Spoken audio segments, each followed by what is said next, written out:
And we are live. Welcome back to On the King's Dime. It is Wednesday night, coming in a couple of days late on a disappointing end to the season. It's all over, man. It's kind of painful. Kind of hurts. Yeah, I said it for the whole season. It's going to come down to that last game. It came down to the second last game and not ours. But yeah, we kind of put ourselves in this situation. So it's Yeah. the long winter ahead. Yeah, you got the robe on, ready to go, ready to hibernate. Got your mug of coffee. Basketball hibernation's okay. My team's still in the NBA playoffs. But, Yeah. Don't know anything about the playoffs. Haven't watched a single minute. Yeah, but tonight we're going to talk about the last two games of the season. How about our finish of the season? 3 wins, flying high. And then we've got another couple of teams that get in basically on 2 losses in their last 3 games or 4 games. And you're just like, are you kidding me? We finished the season strong. Other teams finish the season weak, and they get in the playoffs. And you're just like, oh my God. For this season, I'll just quickly jump into it. For this season, right, we've had so little luck. We've tried so hard. We've fought through crazy adversity on injuries. We've fought through brick walls in terms of playing style, knitting it together, working hard for the reward to just be, you won your last 3 games. Well done. And you didn't make the playoffs. It's just like, oh my God. Do they come up with a playing style kind of game for the 4th seed and the 5th seed if they're on the same points? I think there needs to be, if there's 2 teams on equal points in the 4th and 5th, do they not have a bit of a playoff game at the 4th home venue to kind of, make it a bit interesting instead of just, the Phoenix losing their last, 2 games and, barely beating the Breakers, and then kind of just limping to the finals to be eliminated in the first week. It's kind of like, well, City's beat a couple of the top teams in that, that 4 in the last couple of weeks, and we didn't get there, which was very annoying. But again, we put ourselves in this situation, that two game road trip to New Zealand where we should have won both games, and that would have just done it. You know what I mean? That was the ending. But I mean, how many times through the season has it just been 2 games on the trot and we just win loss? Oh, it's just brutal. Yeah, it is. It's been a brutal season. It's been a very emotionally charged season of just disappointment, and not in the game. It's just in the injuries and the fastfulness sometimes of the league. Actually, all of the Perth games just been just disgusting to watch. It's not sold. It's just, man, yeah, we've got to plug that episode we did on, or that video we did on just how Perth is reffed and how just ridiculous it is. Yeah, man, bad way to finish the season. Although they finished the season with 2 losses. I should clarify, Hawks actually finished with 1 loss to us in their last 5. Southeast Melbourne basically limping in, win, loss, win, loss to make the finals. And you're just like, God damn, man, after how hard we fought the entire season, I thought, in my opinion, I reckon Southeast Melbourne kind of burgled that final spot. In the end, really, they kind of burgled it from us. But yeah, like you said, going back through, there were so many points of this season where we had a chance to put a run together, and ultimately, it's through the season we've fumbled a couple of really, really important chances, especially in that last sort of 7-8 game stretch where we kind of blew it. We had three losses in the 6 games, and it's a hard one to take, to be sitting here no finals after making the finals 2 seasons in a row. We're finally out in the finals. The coach basically saying he's going to resign 3/4 of the way through the season, so it's we're not looking at a forced reorganization due to how we played this season, how we finished. We're basically looking at it because the coach is leaving. So it's a totally different scenario to, Gazy's finally gone. Thank God. Let's get someone else in. Let's rebuild.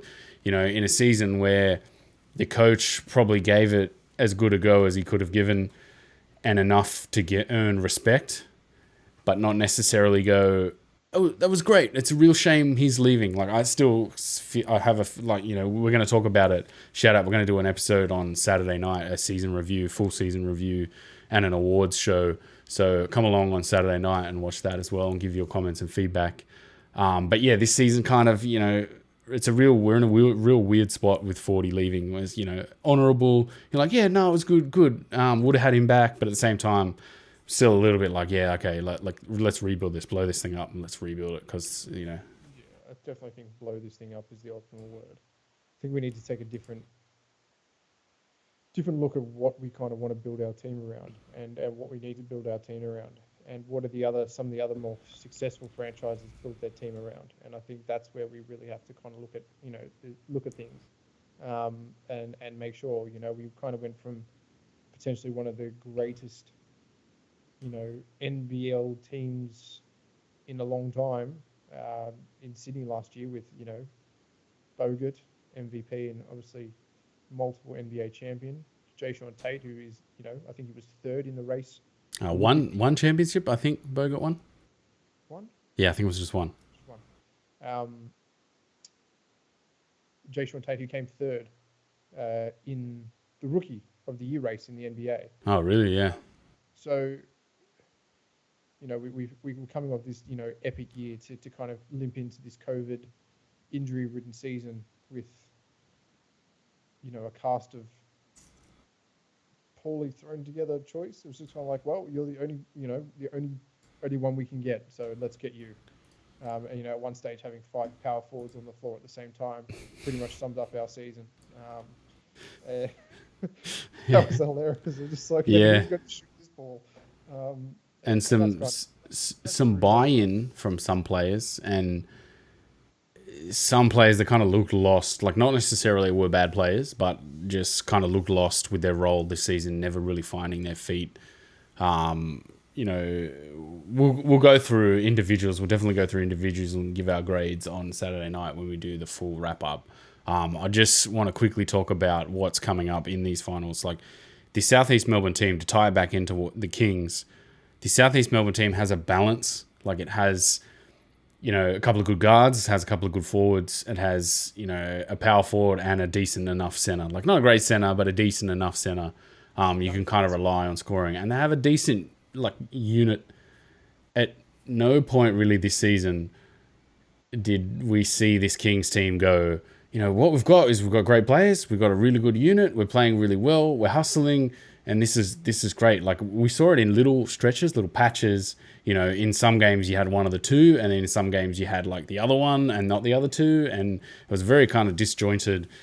And even in this Illawarra Hawks game, to come full circle to this Illawarra game, like we started really well, right? In a game where we knew we had to put points up. It's like we have to just score the ball. Don't worry about defense.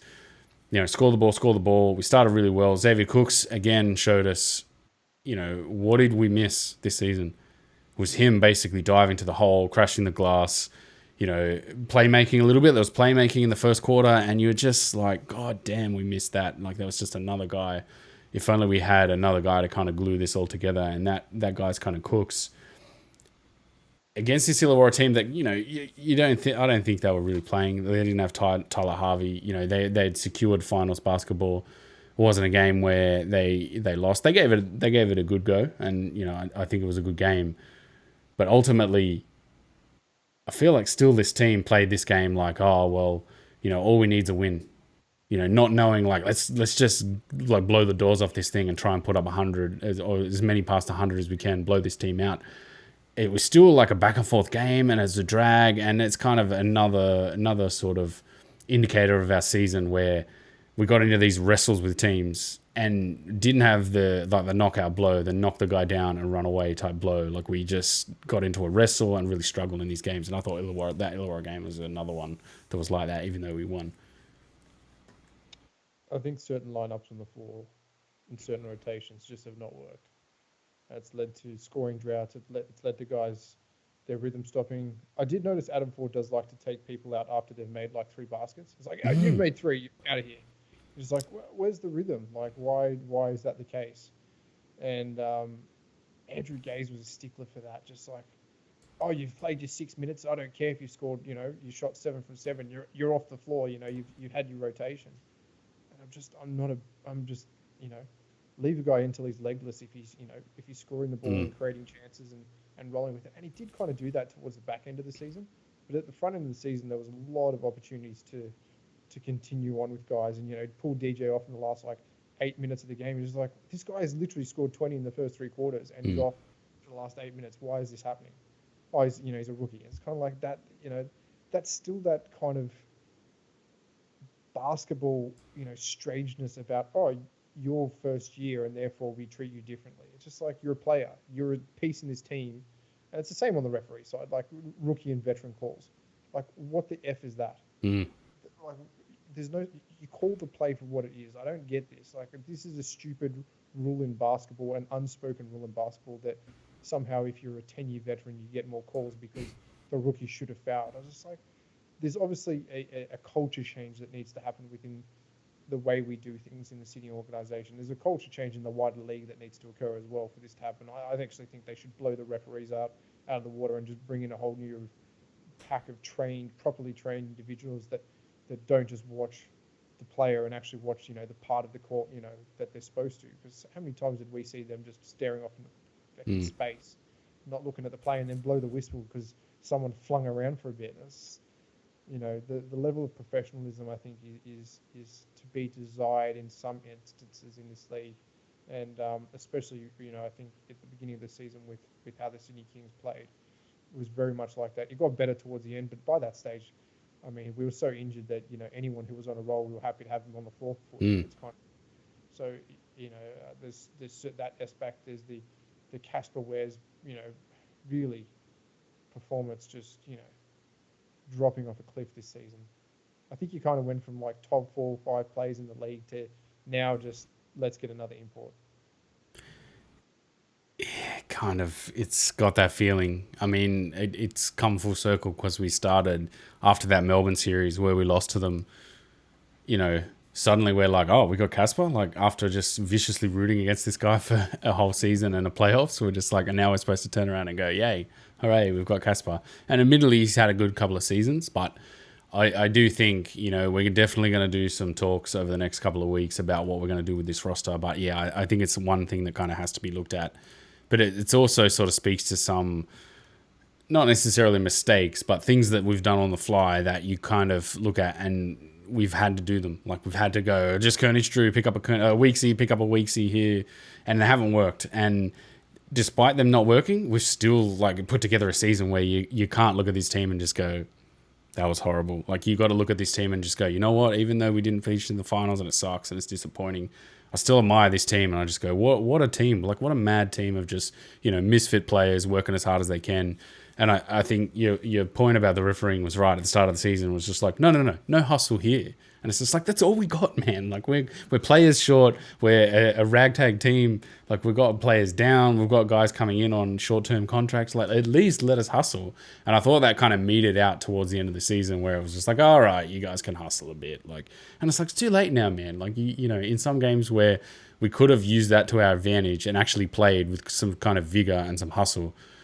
And then, towards the end of the season, putting the whistles in the bag and just going, yeah, it's all right. Everyone can hustle a little bit. Yeah, I didn't think there was that many bad decisions in this Illawarra game, but I just thought, like, scoring the ball wise, we were just so the same sort of stuff. Like, we didn't know what was on the line. If we had to put up 100 in this game and beat them like 100-70, that would have put some real pressure on this Southeast Melbourne team. Because I mean, I think the final differential for the last game was they had to lose by 70 points. Or something like that for us to have a chance. But if you look at the final points percentages, I'll just refresh it because it's not refreshed. Illawarra had 100.27, which is lower than ours, which was 100.81, and then Southeast Melbourne had 102.98. So there was a scenario there where those points percentages could have mattered. And it also speaks to a couple of those games throughout the season where we didn't just put the foot on the throat and just go, just score, keep scoring the ball, keep scoring the ball. You can do this to keep scoring. Let's keep doing it and to keep scoring it. It's goes back to your point where it's just like, oh, you can come out of the game even though you're hot and there's like 10 minutes to go and we're trying to stomp on the throat of a team. And, oh, look, now they're coming back. And, oh, suddenly a game we're out by 12, it's a close game and we win. Yay, we won. But all these things kind of add up to the points percentage and the overall picture of a team that just wrestled all season. And, I felt like this team needed to be rewarded, man, for that struggle all season, but it just ultimately wasn't. It was ultimately not to be. It'll be very interesting to see what happens in the off-season. So let's do some stats from this Illawarra game. Cook's 19 points, 6 of 10, arguably his best game of the season, 24 on the night, rather, 11 boards, 3 assists, fouled 7 times. shot 4 of 7 from the line. His game opens up so much more, like on the floor. Like you just notice it straight away. He's doesn't have the scoring ability of a Jarrell Martin. Like that's obvious. Like you see it and you're just like, oh, he doesn't have the bag of tricks scoring the ball. But what he has is like the savvy, the playmaking, and like really mirror. Like I thought it's a good foil for Jarrell. He's like, oh, Jarrell had 23 in this game, and it's a good foil. Like you go, oh, where Jarrell kind of falls down in these moments, like little defensive lapses and little sort of around the basket things that don't come off. You got Cooks crashing the glass, and like we missed him badly this season. We did. It was a big notable difference, especially with a small ball center, because for all Daniel Kickett has been over the last couple of seasons, which has been fantastic, his efficiency has dropped off an absolute cliff this season. He's had his moments where he's played well in games, and there's arguably a couple of games where he has kind of been the X factor, but as a whole of the season, tough. Yeah, rough, man. Rough season. You've got to question in a franchise like Sydney. Maybe he's not done in the league, but in a franchise like Sydney, there may not be a position there at that kind of backup center role. And maybe that is Xavier Cooks in a small ball center situation. He's good around the rim and things like that, and can score the ball and push the tempo as well. Something that we see sometimes with Jordan Hunter, where he gets a bit laxy-daisical. It doesn't really push the tempo. He's kind of just saunters up the floor instead of getting out in transition. And Cooks is much better scoring in transition as well. So that's who we missed most of the season. We also missed DJ down the stretch. I think that ability to score and shoot the ball that dagger, those 3-point daggers he put at the right time to put a little bit of a dent into the momentum of the opposition was definitely missed down the edge stretch of the season. Yeah, kind of the ability to make this team go quickly too. It really just missed pushing the ball. How many times this season were we sort of going like push the ball, like speed the pace up? I think Gleason in one of those Perth games, might have been that Illawarra game, like gave it like with the expletives, like it's too slow, like it's too fucking slow, like. And I'm going to just pull you out. If he's a blowing, you're gone. Like, you're sitting on the bench. And I was just like, oh, man, how much of just we wanted to see that from Sydney this season, where it's just like, if you're blowing, sit down. Like, we need players to play quickly. And look, we're going to talk about 40 on the weekend and what he's done for us and give him a grading. And I don't think a season, just to tie it into what we saw in these two games, I don't think a season is enough time to kind of build that. Like, what we built was commendable, but I don't think it had time to build those really deep-rooted things. It's like, speed the ball up, push the ball a lot. If your guy who's in the corner, push the ball and get it to the corner. Like, those little things just weren't there. It's like, Geordie's there, and he's going to seal properly, let him get in, seal, and then you get a shot type of thing. Like, things like that just weren't happening, so. No. There was a lot of stuff that wasn't happening. Yeah, but we'll talk. Shout out again on Saturday night. We're going to do a review and an award show where we'll go in depth on pretty much every player. We'll talk about this season as a whole. Really go in depth on what happened during the season. We've got stats and we've got other stuff coming your way, and also it's sad, no tipping comp this week. Oh, it's almost like a little part of the thing was missing. But spoiler alert, there was a winner, so we'll announce that on Saturday night. So stay tuned on Saturday for that. Do you want to do 3-2-1 for this Hawks game? I do. 3 Cooks. 2 Mutton dressed as lamb. Mutton. And, Mutton dressed as lamb. And I would say 1 going to Moller. Moller. Is this the same Moller? No, this is the wrong game. Yeah, wrong game. I was going to say the same Moller that was 1 point in 10 minutes minus 18. Or does this go back to like you last week where we were saying Moller should just get 1 no matter what? Maybe all that good shit over the season. It's 1 to wear in this game. Where I went with Hunter, so I thought he had a pretty decent game. His battles on Froling, I was going to say this, so I've got this in my notes. His battles with Froling were like, wow, it's like the unstoppable, not that good big man versus the immovable, not that good big man. Like both of them are like at the sort of the same level. One guy has moves, one guy has staunch ability and defense. Like it's so fascinating to watch, man, because like these two aren't like the best guys in the league, but when they match up, man, everyone gets out of their way and it's just like these guys are Titans. Let's watch them go at each other. And you're just like, it's like a slow train wreck. You're just like, whoa, it's like a lava lamp. Like, and both of these guys had a good game. Hunter had 15 points. Was getting fouled, getting to the line, shot 5 of 7 from the line, and then Froling had 12 points, 5 of 8. So very interesting. These matchups I thought were very interesting.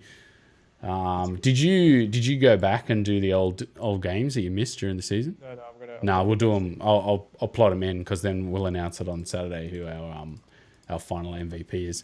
Let's move quickly to this Brisbane game, knowing at the time that it was all over. It was kind of one I had the side eye on. I was just like, yeah, that's it. I'm kind of out on this season. Still kind of processing what's happening during the season. But it was a decent win. This Brisbane team, that's a weird team, isn't it? It really is. Yeah, it's a kind of a team of. Actually, was it Lamanis who said? Yeah, there was a good comment by Lamanis talking about why Brisbane can't win a thing, and it's just down to finances. Even with the salary cap, there's still money in certain bigger spenders, better imports. Like when we looked at the salary cap only attributed a certain value to a player. It didn't necessarily mean that the club had to pay that amount. It was weird. Like say, Jerome Martin's worth $450. You could still pay him $700,000, but $450 of that would be counted towards the salary cap. So a portion of it. Yeah, it's really about the finances of the club. And Brisbane don't have a large venue. They don't have a humongous TV audience as well, so you're not going to get a lot of buy time in that.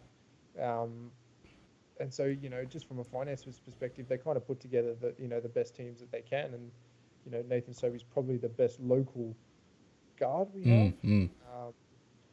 And so that's kind of it. But, they're always that fringe team. They're semi-well coached. They've kind of got players. I mean, Harry Froling is the most disappointing centre in NBL history. Although he went off in this game, 15 points. 15 minutes, 11 points, 5 of 6. And it was like, whoa, he's finally done something. When the season's completely over, he comes out and has a game, So disappointing, that dude.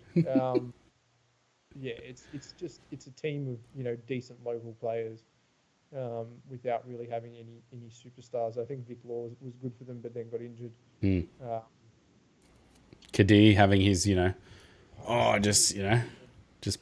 out here. Oh, Jason KD's out there? Oh, didn't realize he was out there. He didn't take any shots. Oh, fair enough. Nice one, KD. But ultimately, like, it's Nathan Sobey, one of the better players in the league, plus, 7th and 8th men on a bunch of these other teams, and we just gathered them all together onto a team. Like, is this going to go well? It's like, probably not really, because, you're starting guys that are probably 7th and 8th options on other teams, and Lamar Patterson. And Hodgson was injured for most of this season. I think Hodgson is like, you look at him, you're like, oh, 7-footer, solid.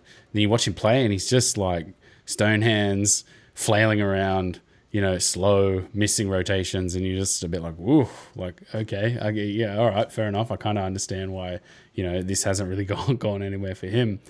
And, I thought we dealt with him well, because it's hard when this Brisbane team has scorers. Like Drew Mitch is a scorer, kind of lit us up in that other game that we should have beat them earlier in the season. Sobey is a score first guy.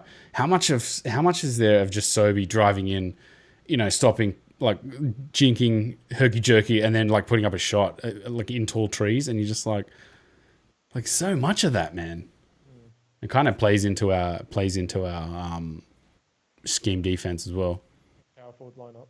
The power forwards. But just looking through the box score, so he ended up having 22 points. Johnson had 17 points. It was a solid game. DK coming off the bench, 23 minutes, 10 points, 4 of 10. I still feel like that's his last game, man.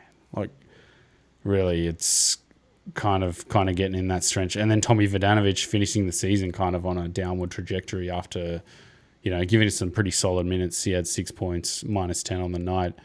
Brad Newley had 9 points. It was pretty solid. But Jarrell, again, has Jarrell done enough to make you go, you know what, let's keep him for next season, another import slot? Yeah, I think in lineups with Cooks, I think you have to get a different centre. That's my only problem. You can't have two slacking off on rotations and defensively, and that really is with Jordan Hunter and Martin on the floor, it's like who is defending the rim, who is defending the box, and the paint. And so I think that if you play Cooks as the 5, you can play Jerome Martin pretty effectively at the 4, but you can't have Jordan Hunter and Jerome Martin on the floor. As a scoring option, definitely want to have him back, but you've got to get a better center. Yeah, for sure. He had 28 points, 11 of 18. Just shooting the ball, like, it's just, like, beautiful to watch. Like, he can shoot it from anywhere. Like, he's got such an array of moves. And even from 3, he's been solid this season where you're like, oh, it's going down. He's pretty set.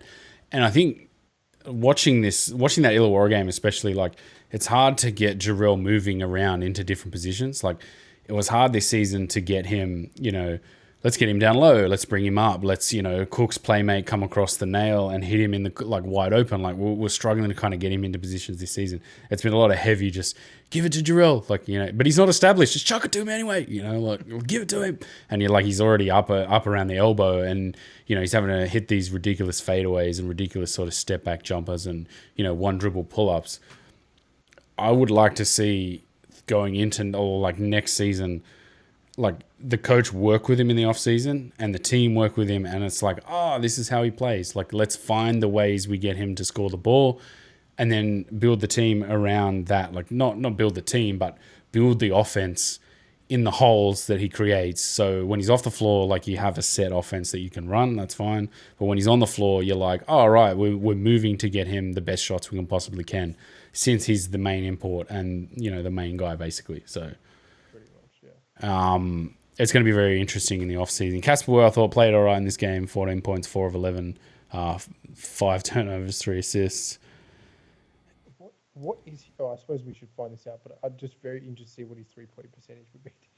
To finish the season, his 3-point shooting, I'll bring it up.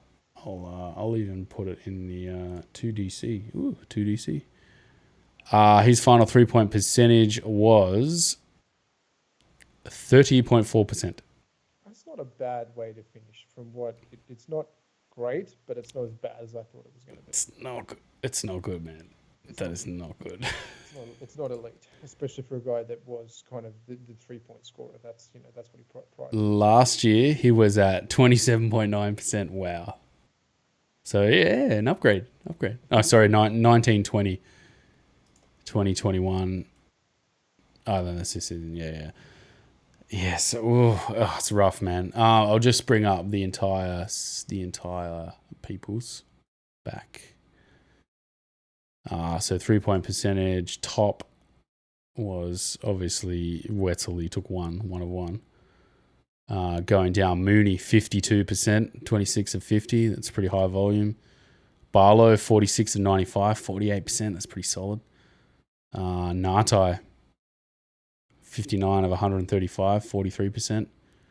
Then you get DJ 41. Shea Ely shot it pretty well. Every time we played Melbourne, Shea Ely just seemed to hit these threes. He was like, get out of here, man. But yeah, rough, man, rough. We'll talk about it Saturday anyway. We'll go through it. Let's quickly go to 3-2-1 for this game. I'll go to 3 Martin. Where? 2 1 Kickett. Yeah, same. And then all I've got is there's 6 games for you to fill in, and then we'll have a definite winner after you fill in those 6 games. You can go back and do that over the next couple of days. No tips to go to tonight. What should we do? What do you want to talk about to fill out another 10-15 minutes? I think we should just plug Saturday night and how good it's going to be. Yeah, it's going to be good. It's good.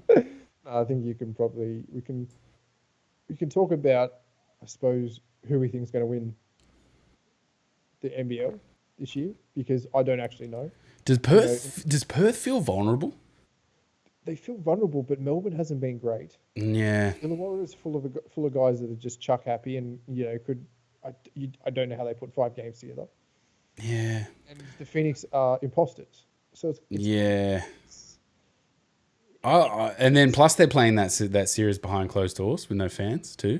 Like what a brutal way to finish the season. Like in terms of a league perspective, like, you weather out the entire season. You work hard to get the product like into stadiums and people there, to get to a semi-final, and it's just like, well, sorry, that has to be behind closed doors in another state. Like, oh man, savage. Yeah, it is pretty savage. But it's a shame we can't go in there and heckle both teams. Boo, boo, both teams. But I probably won't be watching it that intently. I might watch it, but I was watching some of those last two Perth games, and it was like they look like on fumes without Cotton, man, and without Norton as well. And Illawarra just a chalky team that might just burp up 2 games and be like, haha, win-win, suck on that. That's my feeling, is that Illawarra gets really, like Tyler Harvey gets really chalky and just starts shooting absolute flaming bags of douche, and just they pip Perth. But yeah, I think Melbourne will come strong out of the derby, and I do think it's going to be probably a Melbourne-Perth final. But in 5 games, I just feel just got this feeling about Illawarra, man. Like, don't count them out. I want to see Illawarra there. Don't get me wrong, it'd be great for a small franchise to win this thing. I would think that would be my team that I'm betting on and wanting to win.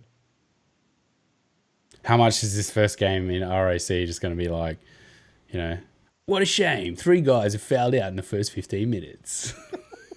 Like, if they're up like, they're up 15. It's like, oh, what a shame. You're in the bonus with 8 minutes to go. Like, it's going to be pretty sus. No, I don't think so. But I'm just actually very interested in that Illawarra-Perth game. The Melbourne versus Melbourne series, it's so good. It's just such a shame that can't be it in Melbourne, man. Like, or with a full packed house. It's a real shame for the league. But that Southeast Melbourne team, though, although solid and well balanced, I just think they're super beatable, and that Melbourne team kind of has the wood on them, and in parts they're gettable and soft, and I feel like in parts this Melbourne team is very just wild and Goulding just hits 20 and a quarter and takes a game away from you, and I don't think that Southeast Melbourne have that. Mitch Creek how many times did Mitch Creek have those games against us? And we're just like, yeah, that's great, Mitch. 29, did ya? You lost by 10. Thanks, mate. Well, have a good night, Yeah. Again, I think if Brokoff goes off, if Keefer Sykes goes off, I mean, Yanni Wetzel's not really a great centre, though. And Moore's been decent for them off the bench. Yeah. On paper, they got a better team than how they actually perform.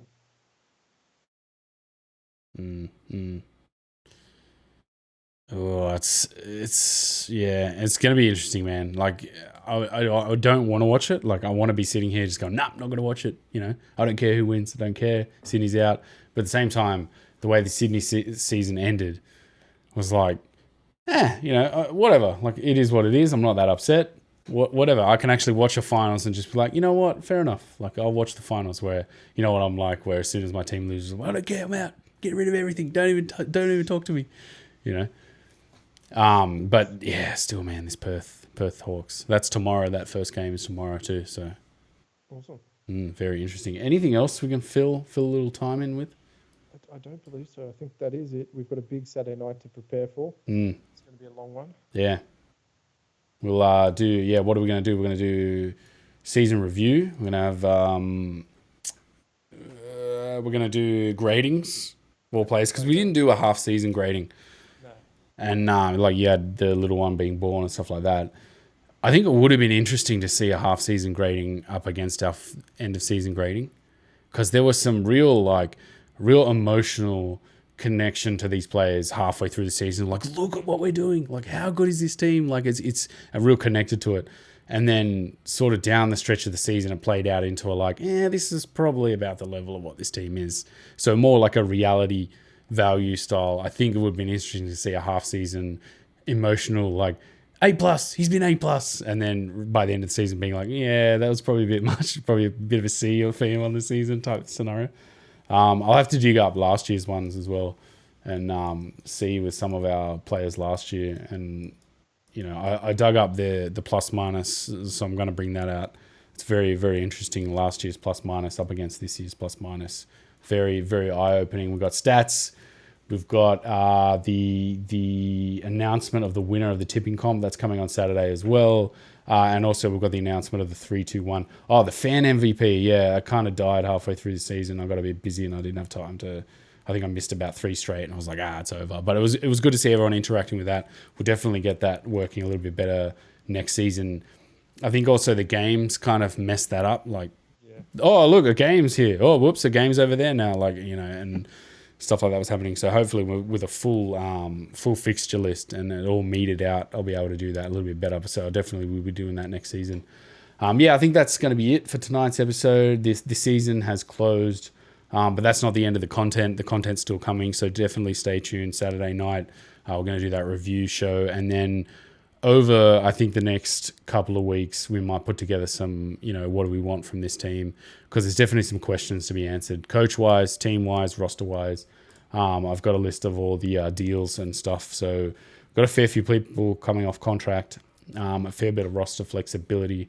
It's very hard to do with like not knowing the cap. Like, because you could easily just go, these 3 guys are coming off contract, bring them in. And you're like, nah, salaries don't work. Like, because we don't have privy to that information. So it'll still be good fun to go through who we kind of want to see in this team and stuff like that. But yeah, as always, you can subscribe to us on Facebook, like us on Facebook, and you can subscribe to us on YouTube. We put these up on YouTube afterwards as well. We also do content on YouTube. In audio form, you can listen to us on Apple Podcasts, Google Podcasts, and Spotify. Goes out on the Anchor platform, so definitely subscribe and give us a rating and review of 5 stars to help us get us out to more Kings fans. And as always, we will see you guys next time on the Kings Dome.